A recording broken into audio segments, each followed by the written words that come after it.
All right, so today's video, watching a Plat 3 tank on Xbox playing Sigma, Mauga, Roadhog, Zarya on Gibraltar. That's quite a hero pool for Gibraltar. You say, all right, so I've been an Overwatch defender since 2016. The largest gap I've taken was 2 years from 2022 to 2024. However, the Green Goblin mask started whispering to me, so I picked it up back a year ago. Watching your spectatings have been a good way of improving some of my own mistakes as a tank player, but it has been rough the past couple of seasons. I keep going on big streaks of winning or losing, and before this game, I already lost 4 in a row. I'm pretty confident in myself as to never blame my team, but I'm not sure what made this game 10 minutes longer than needed. No spoilers, other than a couple of mistakes.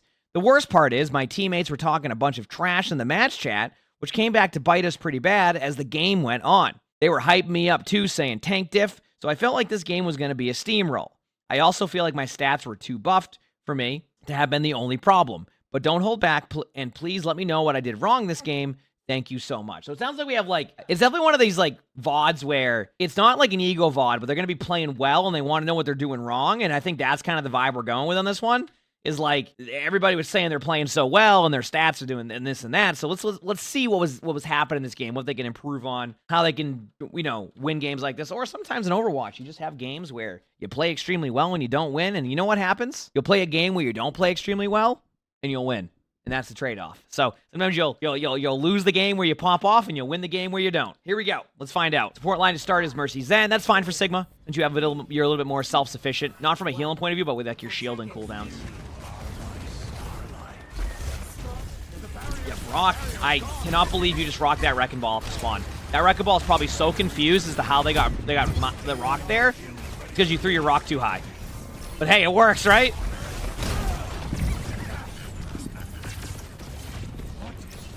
When you go for the rock on ball, try to look down to where they're going to. I think right there you would have been able to easily rock the ball. Okay, here we go. Yep. All right, spamming some cooldowns. Normal start. At this point, you want to go take the So, here's my take. Ideally, you're going to want to go all the way up around and do this, and then take the high ground. You take the stairs. The problem is no one's pushing cards, so you got to do it. But as Sigma, you'll eventually want to get that. It'll help your team. But if they just run a card in you as Wrecking Ball, that's fine by me. So, again, if it works, right? I get stuck on cards there sometimes, too, and I hate when I do because I need to take the map control, because if you don't win off of this first team fight, it gets really frustrating to really keep the momentum going. So I just end up on cart anyway, even though I would love to take the high ground. All right, good start. I mean, pretty much a straight up roll right away. That's a good start. Yep, rock. So far, so good. Team's playing well. You're playing fine. Obviously you don't want to be in card as much as you are, but your teammates have been playing aggressive, so you can't really... Card needs to move somehow. Yep, rock, good idea too. Rocking the Bastion there. Okay, this is... I've seen you use your eat. You're doing this thing, by the way, sometimes where you're reactively hoping they'll shoot into your eat rather than actually using your eat when you're supposed to. So look at it this way. If you're at 625 HP, the Ashe ain't going to one-shot you. Sometimes, not all the time, it's okay to take a little bit extra damage as tank. And the reason why I say that is because that Ashe will eventually have Bob anyway. But 2, that will also give you support L charge. I know you're running Mercy Zen, but at a certain point, you want to be able to help with that. This is one of those moments you don't need to do it, obviously, because you have your ultimates. But it's okay that. Remember, tanks also give less L charge across the board. That goes for your supports, but your supports will probably build it all quicker because you can kind of dictate when you take damage, when you don't. But yeah, right here, when the Bastion was in front of you, you just hit your eat. There was no rhyme or reason to it. You just hit your eat. And while it doesn't matter, I want you to look at the length of that cooldown. It's a long cooldown. So, yeah, I would be careful of kind of just using your eat to use it. It's such an important cooldown. Yep, rock again. Even here, let me kind of and I do it sometimes too, and it's probably a habit on Sigma I need to change. But right there, when the Bob's running at you, why are you throwing your eat up then? The Bob doesn't shoot you until the Bob lands. You could be yeah, but I'm trying to deal with the Ashe damage that's going to happen to me during that. Well, the problem is what you should do is you should start to back up a little bit during the Bob. So when the Bob's coming in, you need to start backing up. The Bob's going to hit you anyway, right? You're going to get booped up in the air. But why get booped up in the air right in front of them when you can back up just a little bit and then you can use your eat and then absorb more of the Bob damage, which the Bob damage will give you the overshield. That's how it works. But for anybody new to Sigma, when you eat damage, you get overshield. The more damage you eat, up to a certain amount. The more HP you get, that's what the green HP is on Sigma when you see that now. They changed over the years. And that's where you get that. But instead, you pop your eat right there. And, you know, like I said, your team's rolling so far, so I have a feeling you'll end up just, like, grinding this out anyway. But those are the little things that can add up over time when you're playing Sigma. So I'm going to kind of, like, you wanted me to look at that stuff, even with having a good stat line, and I can do that. Little things like that will add up because that extra HP might be the difference. That extra, you know, the extra 20 bullets you absorb from Bob could be the make or break of winning a team fight. And that's where you really can, like, find those opportunities. So we're going to reset here. Nothing you can do. Perk-wise, you know, initially I was using the long-range rock one. Even in my guide, I talked about how I used it a little bit more. I started to lean towards the other one now. What I've realized is that they're both kind of like, okay, and just go with what's preference for you. The other one has more use because if they're playing close to you, you'll never get the effectiveness of that, but the other one, you can at least get a cooldown back, so. But that's like, the perk section was a little bit more, that was going to be rougher to figure out because like, what we use perks now might change in a year, you know? The Mercy's Den is fine with this comp. Believe it or not, I've played with so much Mercy's End comps over the years, like, that, like, for tanks, this isn't that bad. Nice rock, by the way. Yep, rock. Don't be afraid to use your ult either. I think you're a little bit too afraid to, like, just pop this ult. I feel like at this point, why not just, when they're being aggressive, peel for your team with your ultimate.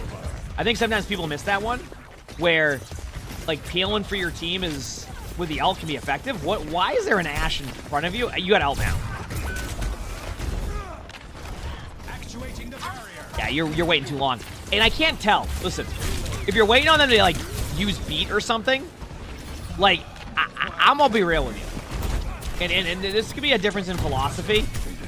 But, like, I like to... I guess you have a soldier all they can just... Wait, no. Okay, this is not... Okay. This should never be a thing. Unless you're positioned correctly. Okay? Look at what you're doing. I know you put your shield behind you, but I want you to understand all the multiple angles you have to deal with. You have a Bastion up here, you have people over here, and you have a hazard right here. So what you would actually want to do is back up a little bit. I know you give up a little bit of space for this, but the problem is that you have too many angles on you, right? So you not looking behind you is an easy way for you to eventually fall over and get grinded out. Again, I think your team, based off of your description, will be fine here. But if you're going to do this, you need to make sure you're destroying an angle, not just like blocking this side. Like, destroy an angle here. I mean, you could even, like, shield off this side, right? Like, move up just here and then shield off this angle. That eliminates this from being a possibility, right? And then you can kind of play the corner a little bit, and then the Bastion, and you have that. But don't put yourself in a spot where you're, like, have multiple angles. Anyway, I just noticed you turned there. Thankfully, you do turn back, but there was a little bit too much downtime where you weren't looking at them. And then you end up dying because what happens? All the angles at once get you. You gotta pop your ult at a certain point. Like, I don't know if you're waiting on ults, but, like, get ults out. Like, I was talking about earlier, like, the philosophy of that is, for me personally, again, that was your ult decision. They're bobbing in. Keep in mind, I want to reiterate, that's the second time we've seen a bob go at you. When was the last time we saw your Sigma ultimate? And that's why I've been saying to you, they just bobbed twice. I've watched the same bob happen to you on second point both times. See what I'm saying? So you need to be proactive with that ult. And if you're afraid of them, like, using beat to prevent your ultimate, that's good. Because when you get your ultimates out, it's a big part of the game. And if you're waiting for them to get their ultimates, they know your ultimates are coming. And, like, you basically play this waiting game. I'm always in the mindset of, like, listen, I have an ultimate. I don't need to light up the kill feed. What I need to do is get out beat, get out, I don't know, maybe Bob. And the next team fight is a victory for us. Or we just win because they misplay it, right? Proactiveness. You did that reactively. You hear me talk about it all the time. A reactive ult, right? A reactive ultimate leads to you losing the team fight. The proactive ultimates lead to them winning the team fight. Do you see what I'm saying? And that's why I talk about it all the time. It's okay to be reactive if your team is playing a reactive strategy, right? That wasn't the case. Excuse me. Sorry. All right, here we go. All right, on to Mauga now. See what happens.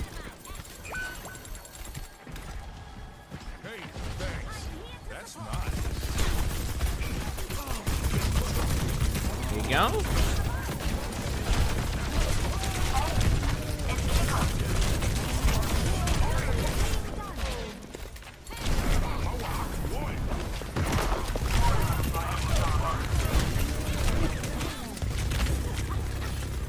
Again, I talk about this sometimes, but I know you're Actually, you have a Moira now, so you're off of Mercy Zen.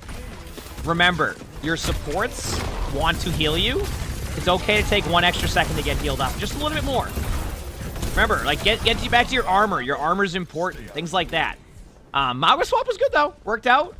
Got a kill. Did the Mauga doesn't die there, though? Well, that was because of where the position was. If that was any more to the left, like in the open of, like, where the cart was, that Mauga falls over immediately. It's just they all corner themselves there. But you could argue the Mauga did create some of that space, which is good. Now you got Mauga versus Mauga. The duel for the... Oh, here we go. Yep, Cardiac Overdrive versus Cardiac Overdrive. Anybody doesn't know how Cardiac Overdrive works? For Mauga, it gives you 100% lifesteal. So every bit of damage you're doing is health back, which is why I always tell people, if Mauga is in Cardiac Overdrive and you were playing into it, that's why the Mauga is really, really strong against you at that point. Because the Mauga, you're basically playing into the Mauga, and the Mauga's just getting full HP. 3 seconds. That's how long that lasts for.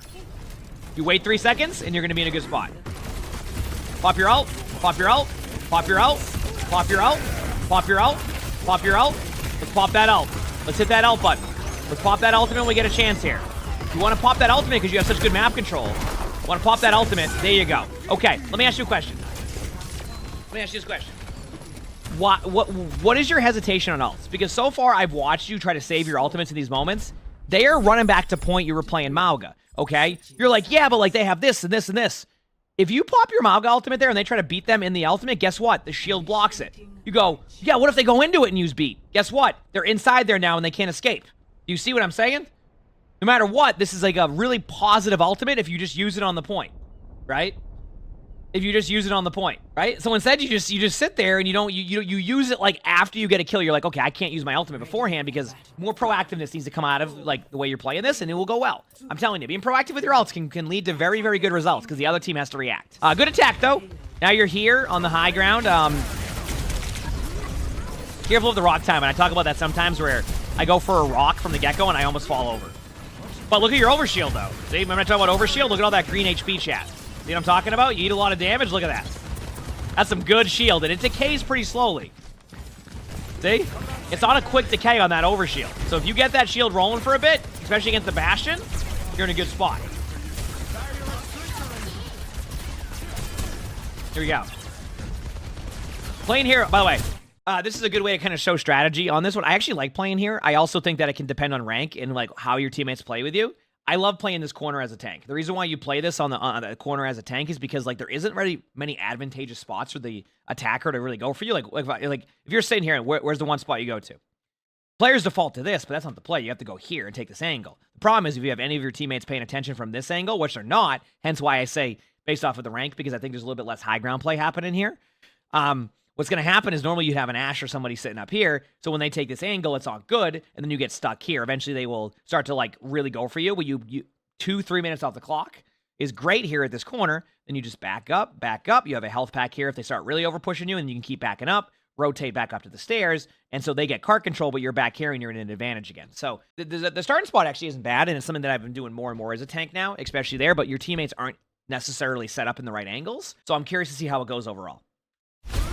Well, this is helpful, by the way. This is why I miss being able to rewind or minimize, like with the replay viewer being so scuffed. I'm glad they fixed it, because now I can be a little bit more in-depth on some of the strategy without overcomplicating, which is nice.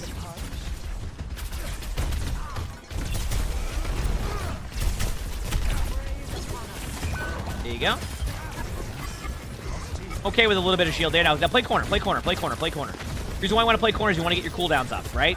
Minimize the damage you're taking. Minimize...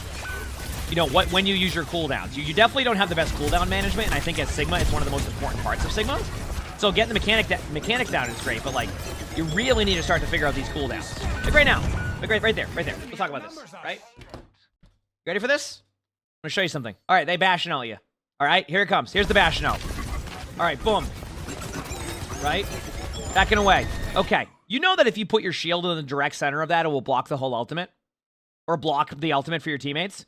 So, like, what I would do in this situation is I would actually look where my teammates are at the most. No one's here.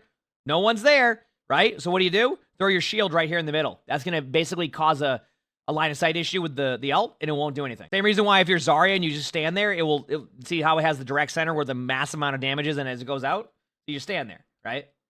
See? I'm pretty sure that's how it works. I do it all the time and nothing happens. If it doesn't work that way, you can let me know, but that's how I always do it. Everything ends up fine. It's about like blocking line of sight. Once like crap's on or something, I'll go into the training range to test that, but I'm pretty sure that's how it works. So we'll end up eating the shield and then doing that. I see you to Bastion ult like just do one ult in front of me. I want to see if this works the way I think it does. There's like one singular Bastion ult here. Yeah. Okay. Yep. See, that's what I was showing earlier. See, so now if I do direct center, if you have your ultimate again, I'm going to put it in the direct center or try my best to, and then it will probably do the same thing on both sides. Perfect. I'm at like 488 HP. We'll regen. Do one ult. See? If I go on this side. See? So that's what I was showing earlier in the spectator VOD, was that like, that's how it works. So you can use your shield to block that off and kind of like help your team. We'll double check that, and I can always edit that out. But yeah, that's what I do. I put shield in, it blocks the damage, then my teammates survive.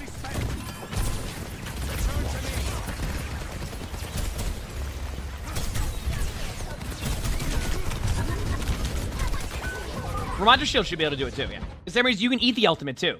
Like, you can eat that ultimate, like, because it's a projectile. So the projectile lands into that. Here you go. Running back. Putting a shield against that wall, making sure the shield's good, keeping the sprays intact. I like this ult. There you go. Nice proactive ultimate. 3 in it. Looks good. Looks good to me.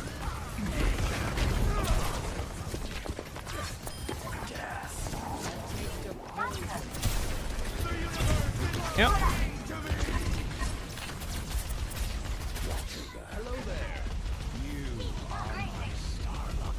Good kill.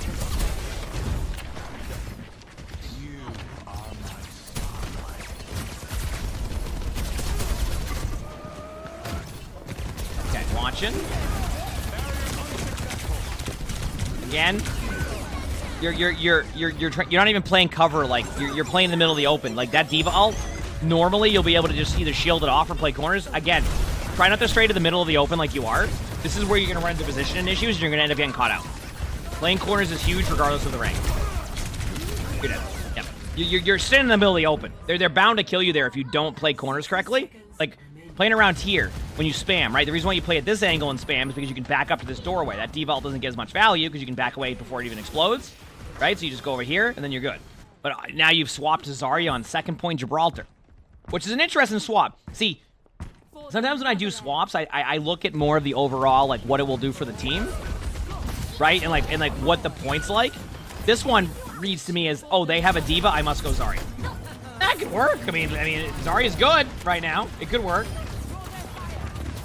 But like, I look at their team and I also see a Bastion. And that's where I get concerned is Zarya, because that is the one hero that really shreds Bastion. It's why it can be frustrating if you're forced to go Zarya versus Zarya and the other team goes Bastion and you're like, seriously? Because Zarya can struggle against that because you can just shred through bubbles and then just kill Zarya. Like one of the quickest heroes of getting rid of bubbles. So, yep.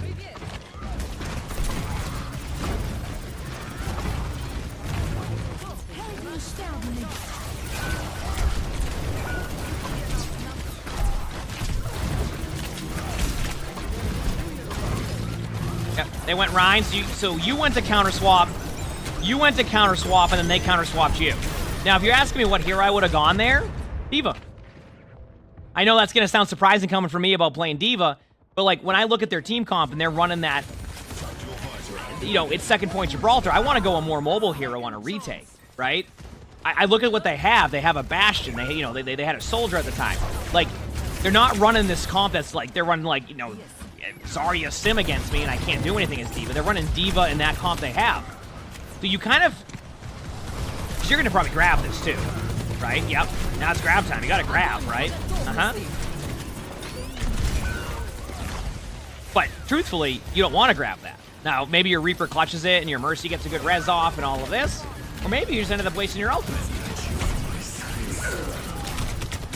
And what happens? You fall over. And a lot of it was because you decided to counter swap the D.Va on Gibraltar, but you didn't take into account the rest of the part of the map, which is why I think the D.Va swap would have been more effective. I mean, heck, even saying on Sigma would have been more effective. That's why I always say that the swaps sometimes aren't like a true one-to-one. Sometimes people are like, oh, they have this tank, I must go this tank. No, not really. You know, strategy and map can take into account too.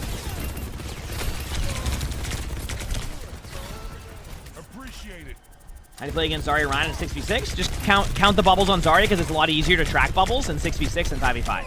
5v5 has the bubbles are all, you know, Zarya can use them wherever. In 6v6, you have a personal bubble and a secondary bubble, and that's it. So you count bubbles, and it becomes 10 times easier to play against that card. Back to Mauga, yep. I mean, both these tanks have just basically dictated how each other are going to play. Like, they're not,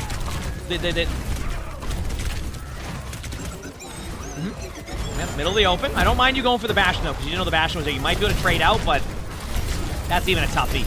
And I don't even mind the aggressive play there. Maybe you can get a kill, yeah, so good job. And now you have Mauga. Now, I better see a more aggressive Mauga out of you. Yep. I could have examined you from back there. Okay. So now you have Mauga again. You want to use your ultimate. And that'd be nice. At a certain point. You gotta give it some time, though.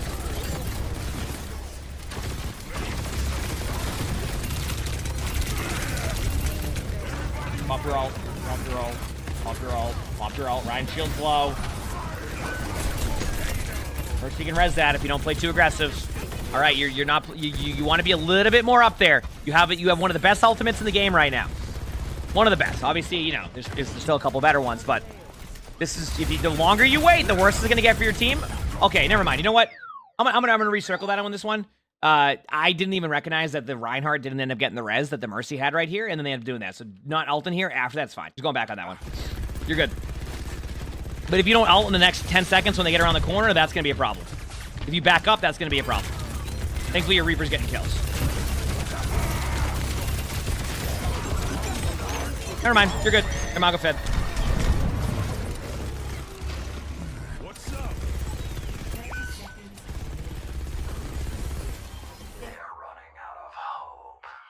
Okay, let's talk about this. You are battling a Lucio all the way over here as Mauga. There is a Mercy and a Bastion down here, and you're back here on the cart trying to snipe a Lucio across the map. That shouldn't be the play. You know, like...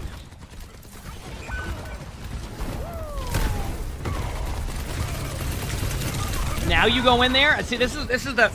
Again, you mentioned earlier, like, your stat line was too good and, like, this and that. Like, you've made a lot of plays so far that I don't think this is a... You said... I think you... and again, you can correct me if I'm wrong, but it kind of seemed like you were saying that your teammates made this game longer than it should have been. I'm going to be real with you. You could have ended this game many minutes ago. Many minutes ago. If you were playing this, like, correctly, or at least a little bit better. Straight up. Like, you would have just, I mean, like, that would have happened. You would have won that game. Did the Mauga ult even get off, chat? I didn't even see. I stopped paying attention if the Mauga ult went off, because it was taking forever. Never ulted? Okay. Again, I'm trying to showcase you spots where you're not even using your ultimates, and you're not using your abilities, and you can try to blame your teammates all day long, or at least, you know, say, like, oh, you know, they made the game longer. You could have ended this game. You're right. This game shouldn't have gone to this point in the thing. But that's because of your ultimate. Your ultimate would have ended this game many times ago, or at least made it a lot easier, right? So, you know, that's why I always say it's a team effort.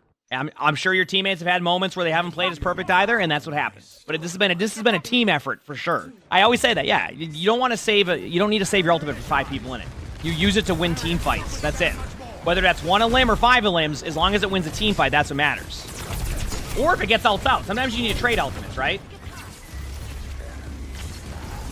Like, I'm trying to think of a way to, like, you know, like, you ever play games? I don't know if card games are like this, but I don't play a ton of card games. You ever play like card games like you have to throw away a card just to get rid of a more important card?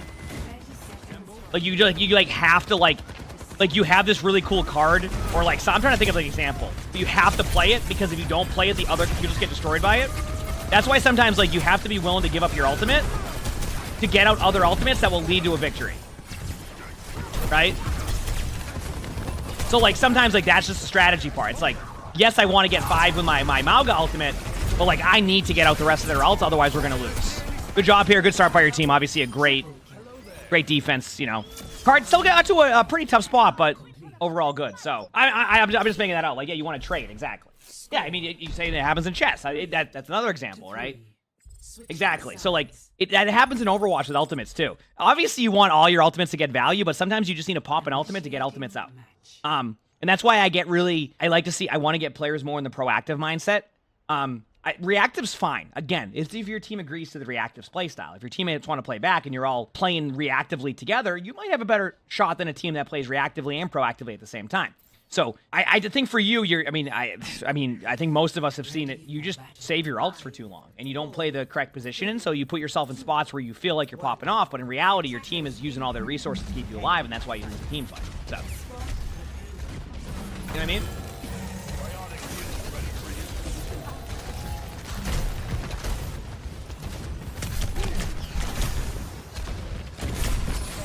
Roadhog's an interesting selection here. I imagine you just want to maybe hook them off the high ground or something? Or I guess you could do that. Oh, I mean, if the hazard jumps into your team, which apparently they survived that. You want me to be honest with you? You could go Sigma or Diva right now, you'd be fine. Straight up. Yeah, heck, you go Mauga. You'd win against this. Lorsu, thanks for the 2 months of Prime. Thank you. You might still win as a Hog, too. I mean, your previous hero selection was fine. Thankfully, they all just sat here in front of you and gave you free kills. That's always nice. Cage is also a special case now because even at its worst, you wind up with a massive barrier in the middle of the play. Yeah, and you also end up with a massive barrier that if you even remotely try to cross through it, you get caught in it too, for the amount of time of the ultimate, right? So it's a double whammy in that sense. It's not even just a shield. It's a shield you can't pass through. Because if you go through it, you end up just getting stuck there, right? Okay, you're in their backline as Hog.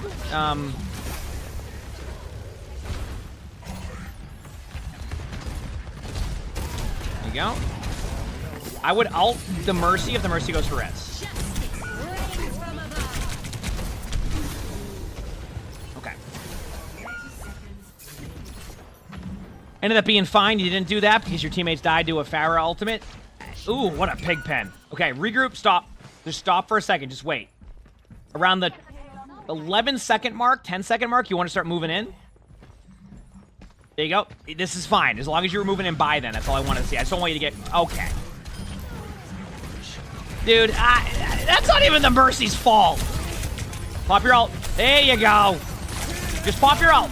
Heal... well, okay, you know what, honestly, you're playing Hog in that situation, too, so I didn't say it was going to be a good result. I just want to see you hit your ult button. Why? You know what? In hindsight, why were you more willing to hit Hog ult than Mauga ult? Anyway, all right. Listen, you can talk about like how you felt like this game went longer than it should have, and this and that with your team.